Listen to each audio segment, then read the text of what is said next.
Hello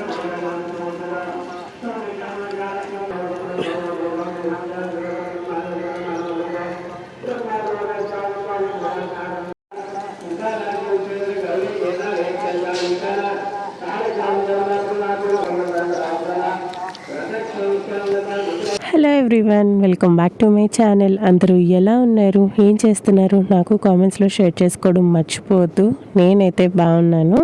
so ఇంకా ఈరోజు నేను మీ అందరికీ నా 5th శ్రావణ శుక్రవారం బ్లాగ్ని షేర్ చేసుకోబోతున్నాను. చాలా డేస్ అయిపోయింది, శ్రావణ మాసం కూడా అయిపోయి. అండ్ ఈ బ్లాగ్లో నేను కొన్ని ఇన్ఫర్మేటివ్ టాపిక్స్ గురించి డిస్కస్ చేశాను. సో వీడియోని ఎక్కడ స్కిప్ చేయకుండా లాస్ట్ వరకు చూడండి. డెఫినెట్గా మీకు నచ్చుతుందని అనుకుంటున్నాను. అండ్ ఛానల్ని ఎవరైనా ఫస్ట్ టైం కనుక చూస్తున్నట్టయితే సబ్స్క్రైబ్ చేసుకోవడం కూడా మర్చిపోవద్దు. ఇంక ఇక్కడ పొద్దున్నే డాడీ ఎక్కడికి వెళ్తున్నారంటే ఆ రోజు మా బాప్పకి హెల్త్ బాగాలేదన్నమాట. సో బాప్ప, అత్తయ్య, ఇంకా మురళి, డాడీ వీళ్ళందరూ కలిసి హాస్పిటల్కి వెళ్తున్నారు. నేను కూడా వెళ్లాల్సింది, బట్ అప్పటికి బుజ్జిబాబుకి హెల్త్ బాగలేదని చెప్పేసి నేను ఇంటి దగ్గర ఉండిపోయాను. ఇంకా వాళ్ళైతే హాస్పిటల్కి వెళ్ళారనమాట. లాస్ట్ వ్లాగ్స్ లో నేను చెప్పాను కదా, ఇంట్లో ఎవరికి హెల్త్ బాగలేదు, ఒకరి తర్వాత ఒకరికి వైరల్ ఫీవర్స్ అటాక్ అయ్యాయి అని చెప్పి. ఫస్ట్ మురళికి హెల్త్ బాగలేదు, ఇంకా తర్వాత బాప్పకి వచ్చింది. బాప్పకి బాగాలేదని చెప్పి డాడీ వాళ్ళు ఇప్పుడు హాస్పిటల్ కి తీసుకెళ్లారా. ఈ లోపు వియాన్ బాబుకి హెల్త్ బాగాలేదు. సేమ్ వియాన్ కి కూడా ఫీవరే. సో ఎప్పుడు వియాన్ కి ఫీవర్ వచ్చినా ద ఫస్ట్ థింగ్ నేను ఏం చేస్తానంటే కోకోనట్ ఆయిల్ మసాజ్ చేస్తానన్నమాట. ఈ కోకోనట్ ఆయిల్ మసాజ్ వల్ల పిల్లలకి మెయిన్ గా బాడీ పెయిన్స్ ఉన్నా, లేకపోతే హెడ్ ఏక్ ఉన్నా, ఆరెల్స్ బ్లాక్ నోజ్ ఉన్న, కఫ్ ఉన్న, ఫీవర్ టైంలో కానీ ఇట్లా కోకోనట్ ఆయిల్ మసాజ్ చేస్తే మంచి రిలీఫ్ ఉంటుంది అండ్ బాడీ కూడా లైట్గా అనిపిస్తుంది అనమాట. నేను రెగ్యులర్గా వియాన్ పుట్టిన దగ్గర నుంచి ఇప్పటి వరకు వాడికి ఎప్పుడు హెల్త్ బాగాలేకపోయినా ఈ కోకోనట్ ఆయిల్ మసాజ్ చేస్తాను. ఈ కోకోనట్ ఆయిల్ని కొంచెం వేడి చేసుకోవాలి. సో దానికోసం అయితే ఫస్ట్ ఒక గిన్నెలోని కోకోనట్ ఆయిల్ యాడ్ చేసుకోవాలి. ఇంకా తర్వాత ముద్దార్త కర్పూరం కానీ లేకపోతే నార్మల్ హారతి పిల్లలు కానీ యాడ్ చేసి ఇంకా గిన్నెని ఇలా టాంగ్ హెల్ప్ తోని కొంచెం వేడి చేయాలన్నమాట. ఎప్పుడైనా సరే ఆయిల్ బాయిలింగ్ పాయింట్ రాకూడదు, జస్ట్ వేడైతే సరిపోతుంది. సో చూసారు కదా, ఇట్లా మనం హ్యాండ్తో టచ్ చేసే కొంచెం వేడి చేస్తే సరిపోతుంది. ఇంకా అలా గోరువెచ్చగా ఉన్న కోకోనట్ ఆయిల్ని పిల్లల బాడీకి మసాజ్ చేయాలి. నేనైతే హెడ్కి హెయిర్ ఆయిల్ కూడా అదే అప్లై చేసేస్తూ ఉంటాను. దానివల్ల హెయిర్ లాస్ కూడా ఏమి ఉండదు. పిల్లలే కాదు, పెద్దవాళ్ళకైనా సరే బాడీ పెయిన్స్గా లేకపోతే నీరసంగా అలా ఉందనుకోండి, ఈ కోకోనట్ ఆయిల్ రాసుకుంటే మంచి రిలీఫ్ ఉంటుంది. బికాస్ నేను డాడీకి ఇది ఒకసారి అప్లై చేశాను, డాడీకి అయితే మంచి రిలీఫ్ ఉంది. సో ఈ రెమెడీ పెద్దవాళ్ళు కూడా యూస్ చేయొచ్చు. ఇంక ఇక్కడైతే వియాన్ బాబుకి ఆయిల్ అప్లై చేసేస్తున్నాను. యాక్చువల్గా అయితే నేను కిందన ఒక మ్యాట్ వేసి అప్పుడు వియాన్ బాబుకి కోకోనట్ ఆయిల్ రాస్తాను. బట్ నన్ను కిందన కూర్చోవద్దని చెప్పేశారు కదా, లాస్ట్ వ్లాగ్ మీరు చూస్తుంటే తెలుస్తుంది. సో నన్ను అసలు కిందన కూర్చోవద్దు అన్నారని చెప్పి ఇంకా ఆ బ్యాక్ పెయిన్ అలానే ఉంది. బట్ పిల్లలకి బాగలేదు అంటే మన పేరెంట్స్గా అస్సలు మన వల్ల కాదు కదా. సో ఇంక ఇక్కడైతే నేను వియాన్ గాడికి కోకోనట్ ఆయిల్ మొత్తం మసాజ్ చేశాను. ఆ తర్వాత స్నానం చేపించాలి. సో ఈ లోపైతే మొబైల్ చూసుకుంటున్నాడు. ఇంక ఇక్కడ మా అమ్మ ఏం చేస్తుందంటే, ఆ రోజు 5th శ్రావణ శుక్రవారం కదా, ఇంకా గడపల్లకి పసుపు రాసి బొట్లు పెట్టి ఇంటి ముందు ముగ్గు వేయడం, ఇదంతా ప్రతి థర్స్డే నేను చేసేదాన్ని ఈ శ్రావణ మాసం అంతా. బట్ ఫైనల్ వీక్ మాత్రం నన్ను ఇంక కిందన కూర్చోవద్దు అనేసారు కాబట్టి ఈ డ్యూటీ అంతా మా మమ్మీ తీసుకుంది. సో ఇంకా మా అమ్మ ముగ్గది వేసేసి గుమ్మాలకి పసుపు రాసి బొట్టది పెట్టేసింది అనమాట. ఇంకా ఇటు సైడ్ తులసమ్మకి పూజ చేస్తుంది. ఇంకా నేనైతే ఒక సైడ్ రికార్డ్ చేసుకుంటూ ఇంకొక సైడ్ వచ్చేసి అమ్మవారి పాటలు ప్లే చేస్తున్నాను. లిటరల్గా ఆ 2-3 days ప్లీజ్ దేవుడా కొంచెమైనా ప్రశాంతంగా ఉండని మమ్మల్ని అని. బికాస్ ఫస్ట్ చెప్పాను కదా, మురళికి ఎఫెక్ట్ అవ్వడం, ఆ తర్వాత బాప్పకు రావడం. బాప్ప పెద్ద ఏజ్ కదా, సో తనకి వస్తే కొంచెం భయం వేసింది మాకు.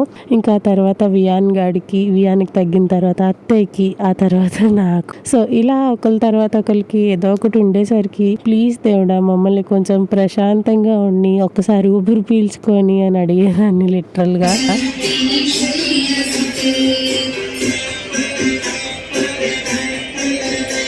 ఇంకా తర్వాత నేను వియాన్ బాబు ఫ్రెష్ అయిపోయామన్నమాట. అండ్ ఇక్కడ వియాన్ బాబుకి బ్రేక్ఫాస్ట్ వేశాను, దోశలు. డాడీ వాళ్ళు బాపని తీసుకొని హాస్పిటల్కి వెళ్ళారు కదా, అక్కడ బాపకి ఏంటంటే సిలైన్ పెట్టారు. ఇంకా అది మొత్తం కంప్లీట్ అయ్యేసరికి ఒక 2-3 hours పడుతుంది కదా, డాడీ అంతసేపు అసలు అక్కడ ఉండలేరు. ఇంకా అందుకని చెప్పి డాడీ ఇంటికి వచ్చేసారు. ఇంకా అందరికీ బ్రేక్ఫాస్ట్ ప్రిపేర్ చేసి ఇచ్చేసాను. ఇంకా ఫైనల్గా ఇక్కడ నేను ఏం చేస్తున్నానంటే రవ్వ కేసరి ప్రిపేర్ చేస్తున్నాను.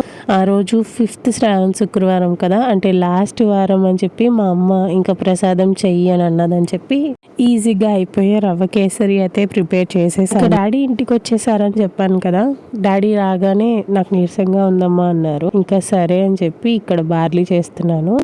అండ్ ఇక్కడ ఒక టిప్ ఏంటంటే, ఎప్పుడైనా పెద్దవాళ్ళకి కానీ చిన్నపిల్లలకు కానీ, ఇప్పుడు వియాన్ గడికి ఫీవర్ ఉంది, డాడీకి కొంచెం నీరసంగా, ఎవరికైనా హెల్త్ బాగలేదు, కొంచెం వీక్గా ఉన్నారు అన్నప్పుడు ఇట్లా బార్లీ చేయండి. బార్లీ చేసి అందులో కొంచెం సాల్ట్ ఇంకా లెమన్ పిండేసి ఇచ్చారనుకోండి, చక్కగా తాగుతారు. అది తాగడం వల్ల ఇన్స్టెంట్ ఎనర్జీ వస్తుంది అండ్ నీరసం కూడా తగ్గుతుంది. యాక్చువల్గా బాప వాళ్ళకి కూడా నేను ఈ బార్లీ పంపిద్దాము హాస్పిటల్కి అని అనుకున్నాను. ఇంకా అక్కడ అత్తయ్య వాళ్ళకి కాల్ చేస్తే ఇంకొక 2 hours ఇంటికి వచ్చేస్తాము, సో ఏం పంపించొద్దు, ఇక్కడ మేము బ్రేక్ఫాస్ట్ ఏమైనా తినేస్తాంలే అని అన్నారు.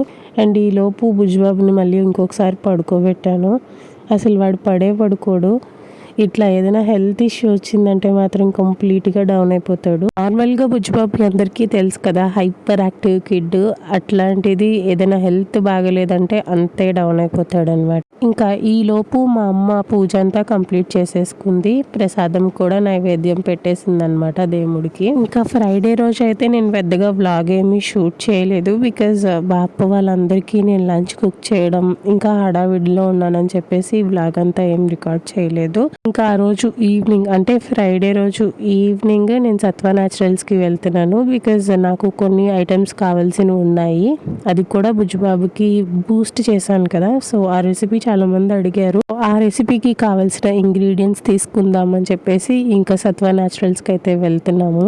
ఇక్కడ కావాల్సిన ఐటమ్స్ తీసేసుకొని ఇంటికి వెళ్ళిపోయిన తర్వాత ఆ రెసిపీ మీకు షేర్ చేస్తాను, ఎలా ప్రిపేర్ చేసుకోవాలి అన్నది.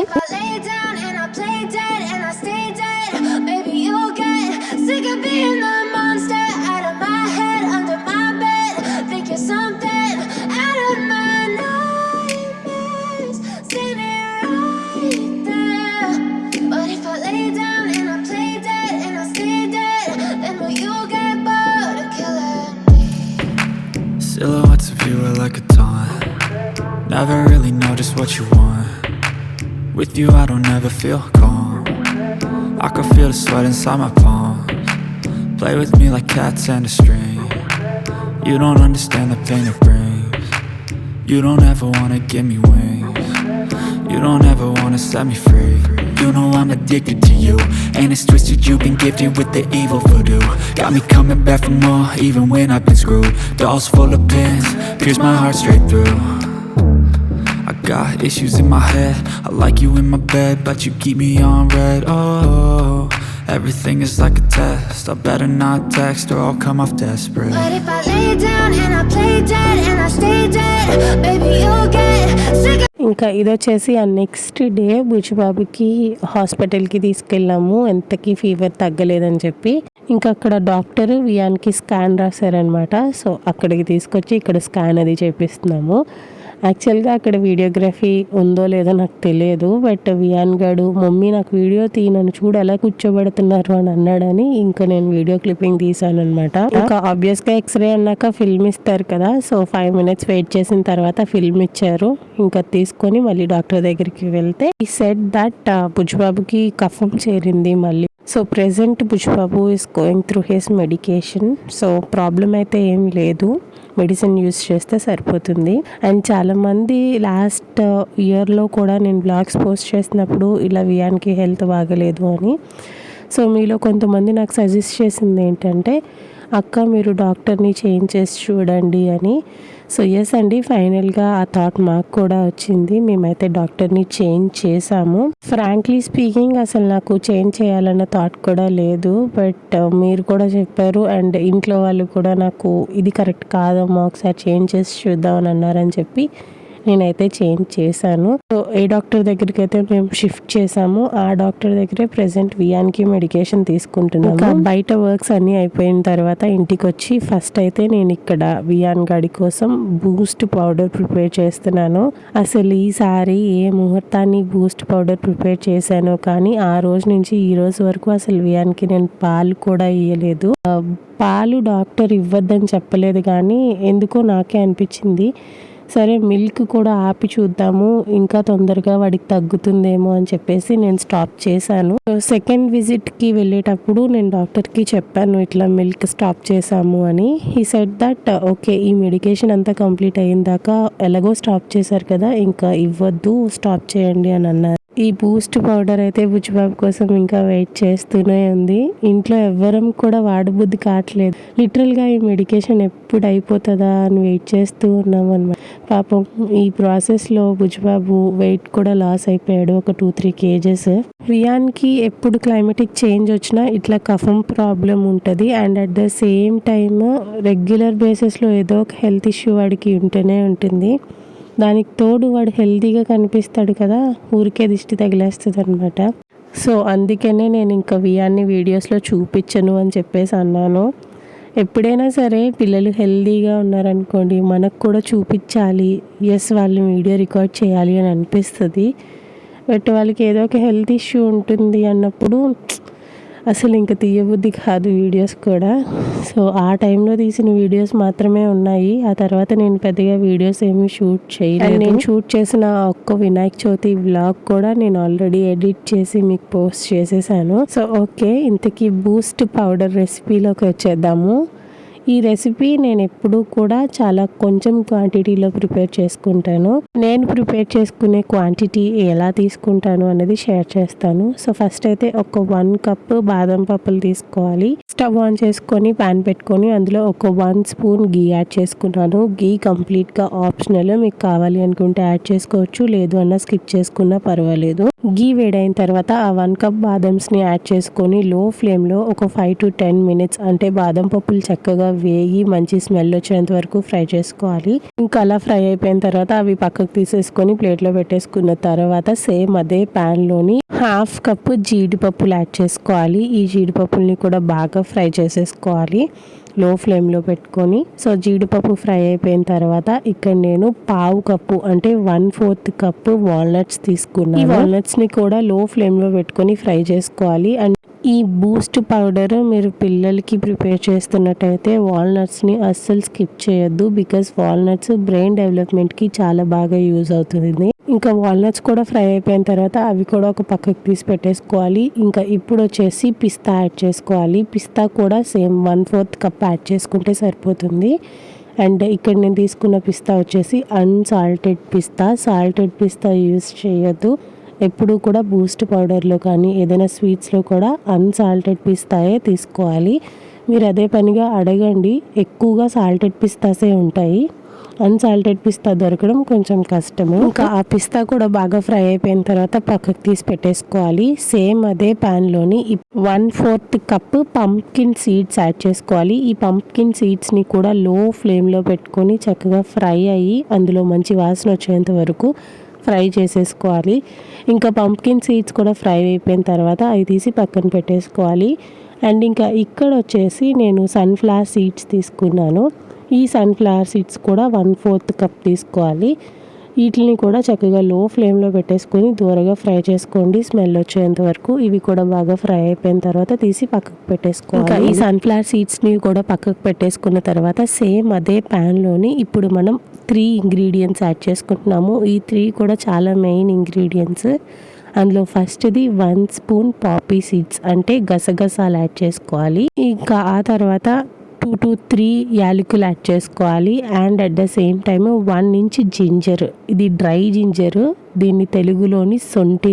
మొత్తం ఇవన్నీ కూడా ఒకసారి ఫ్రై చేసుకోవాలి. ఒక 2 to 3 minutes ఫ్రై అయితే సరిపోతుంది. ఇంకా వీటిని కూడా తీసి పక్కన పెట్టేసుకోవాలి. ఇంకా ఆ తర్వాత సేమ్ అదే ప్యాన్లోని 1 స్పూన్ మిరియాలు యాడ్ చేసుకోవాలి. ఈ మిరియాలని కూడా ఒక్క నిమిషం అలా వేయించి పక్కన పెట్టేసుకుంటే సరిపోతుంది. And here comes the main ingredient cocoa powder. మనం ఇది బూస్ట్ అని ఎందుకు అంటున్నామంటే ఈ చాక్లెట్ ఫ్లేవర్ ఉండడం వల్ల, లేకపోతే ఇది ఒక మంచి డ్రై ఫ్రూట్ మిక్స్ లైక్ బాదం మిక్స్ లా ఉంటుందన్నమాట. పిల్లలకి ఏదైనా హెల్దీగా ఉంటుందిరా తాగండ్రా అంటే అస్సలు తాగరు. అదే బూస్ట్ అని చెప్పి లేకపోతే చాక్లెట్ మిల్క్ అని చెప్పి ఇచ్చామనుకోండి చక్కగా తాగేస్తారు. ఇక్కడ మనకి ఒక 2 to 3 టేబుల్ స్పూన్స్ వరకు కోకోవా పౌడర్ కావాలి. మనం ఫ్రై చేసుకోవాల్సిన ఇంగ్రీడియంట్స్ అన్నీ కూడా చక్కగా ఫ్రై చేసేసుకొని పక్కన పెట్టుకున్నాం కదా, ఇవన్నీ కూడా కంప్లీట్గా చల్లగా అయ్యేంత వరకు పక్కన పెట్టేసుకోవాలి. ఇంకా నెక్స్ట్ ఫైనల్ ఇంగ్రీడియంట్ వచ్చేసి పట్టిక బెల్లం తీసుకోవాలి. షుగర్ తీసుకోకూడదండి, అలానే బెల్లం కూడా వద్దు, పట్టిక బెల్లం మాత్రమే తీసుకోండి పిల్లలకి ఇచ్చేయండి. పట్టిక బెల్లం క్వాంటిటీ వచ్చేసి మనం ఎంతైతే ఆల్మండ్స్ తీసుకుంటామో సేమ్ అంతే క్వాంటిటీ పట్టిక బెల్లం తీసుకోవాలి. అంటే 1 కప్ ఆల్మండ్స్ తీసుకున్నాను కదా, ఇక్కడ నేను కరెక్ట్గా 1 కప్ పట్టిక బెల్లం తీసుకున్నాను అనమాట. మనం తీసుకున్న పప్పులన్నీ కూడా చక్కగా చల్లగా అయిపోయిన తర్వాత ఈ పట్టిక కూడా మిక్సీ జార్లో యాడ్ చేసుకొని ఫైన్ పౌడర్లా చేసుకుంటే మనకి బూస్ట్ పౌడర్ అయితే రెడీ అయిపోతుంది. జనరల్గా మనకి పట్టిక కొంచెం పెద్ద పీసెస్లో దొరుకుతుంది కదా, సో అదే తీసుకొచ్చుకోండి. మీరు మిక్సీ వేసే ముందు ఆ పట్టికని ఒకసారి దంచేసుకొని చిన్న చిన్న పీసెస్గా అప్పుడు మిక్సీ వేస్తే మీకు ఈజీగా పౌడర్ అయిపోతుంది అనమాట. లేకపోతే కొంచెం కష్టం అవుతుంది, మిక్సీ పాడైపోయే ఛాన్సెస్ కూడా ఉంటాయి. కాబట్టి మీరు పట్టికని చిన్న చిన్న పీసెస్గా చేసుకొని ఆ తర్వాత మిక్సీ వేసుకోండి. ఇంకా ఈ బూస్ట్ పౌడర్ని ఎలా యూస్ చేయాలి అని కొంతమందికి డౌట్ వస్తుంది కదా. మనం ఎలా అయితే బూస్ట్ ఒక 1 స్పూన్ గ్లాస్లో వేసిన తర్వాత అందులో పాలు వేసి మిక్స్ చేస్తామో సేమ్ ఇది కూడా అలానే ఒకసారి ఒక 1 స్పూన్ ఈ బూస్ట్ పౌడర్ మనం గ్లాస్లో యాడ్ చేసుకున్న తర్వాత అందులో మిల్క్ మిక్స్ చేసుకొని చక్కగా పిల్లలకి ఇస్తే బూస్ట్ అని హ్యాపీగా తాగేస్తారు. ఎటువంటి కెమికల్స్ లేకుండా, ప్రిజర్వేటివ్స్ లేకుండా కొంచెం ఓపిక చేసుకొని మనమే ఇంట్లో ఇలాంటి బూస్ట్ ప్రిపేర్ చేసుకుంటే పిల్లలకి చాలా అంటే చాలా మంచిది, హెల్త్కి కూడా. బికాస్ కెమికల్స్, ప్రిజర్వేటివ్స్ అంత మంచిది కాదు పిల్లల హెల్త్కి. కాబట్టి మీరు కూడా ఇంట్లో ఈ రెసిపీని ట్రై చేయండి. ఈ వ్లాగ్ని నేను ఇక్కడతో ఎండ్ చేస్తున్నాను. ఐ హోప్ మీకు ఈ వీడియో నచ్చిందని అనుకుంటున్నాను. నచ్చినట్టయితే లైక్ చేయండి, మీ ఫ్రెండ్స్ అండ్ ఫ్యామిలీకి షేర్ చేయండి. అండ్ ఇంకా ఎలాంటి వీడియోస్ మన ఛానల్లో చూడాలి అనుకుంటున్నారో నాకు కామెంట్స్లో షేర్ చేసుకోవడం మర్చిపోవద్దు. ఇంకా ఇక్కడేం జరుగుతుందంటే వియాన్ గాడికి ఆ టైంలో కొంచెం ఎగ్జామ్స్ జరిగాయి, అంటే యూనిట్ ఎగ్జామ్స్ లాగా. సో ఆ ఎగ్జామ్స్కి ప్రిపేర్ చేస్తున్నాను. నాకు వియాన్ గాడికి తెలుగు మాట్లాడడం వచ్చు కానీ రాయడం చదవడం చాలా కష్టము. నేను కూడా 10th వరకు సేమ్ అదే ప్రాబ్లమ్ని ఫేస్ చేశాను. రిమైనింగ్ సబ్జెక్ట్స్ అన్నీ నేను వాడు ఈజీగా చదివేయగలుగుతాం, కానీ ఈ తెలుగు దగ్గరే మాకు కొంచెం కష్టము. నేను చదివిస్తున్న రోజు వాడికి నెక్స్ట్ డే ఇంకా హిందీ ఎగ్జామ్ అనుకుంటాను. సో దానికోసం ప్రిపేర్ చేస్తున్నాను వియాన్ని. అండ్ వాడి స్కూల్లో రోజుకి ఒక ఎగ్జామ్ కాదండి, రోజుకి 2 ఎగ్జామ్లు. పాపం బుజ్జిబాబు 2 సబ్జెక్ట్స్ ప్రిపేర్ అవ్వాలి. సో అదే చదివిస్తున్నాను ఇక్కడ. And yes guys, this ends today's video. Thank you all so much for watching till the end. See you all in another video. Until next time, take care. Bye. ఇక్కడ నేను Wiaan గారిని ఎలా చదివిస్తున్నాను, వాడు ఎలా చదువుతున్నాడు అనేది ఒక చిన్న క్లిప్పింగ్ యాడ్ చేస్తాను. అది చూసేసి ఈ వ్లాగ్ని ఎండ్ చేసేయండి.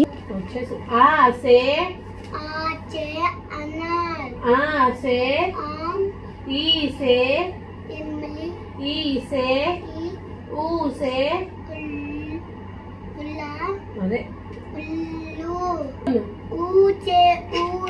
రు సే ఋషి.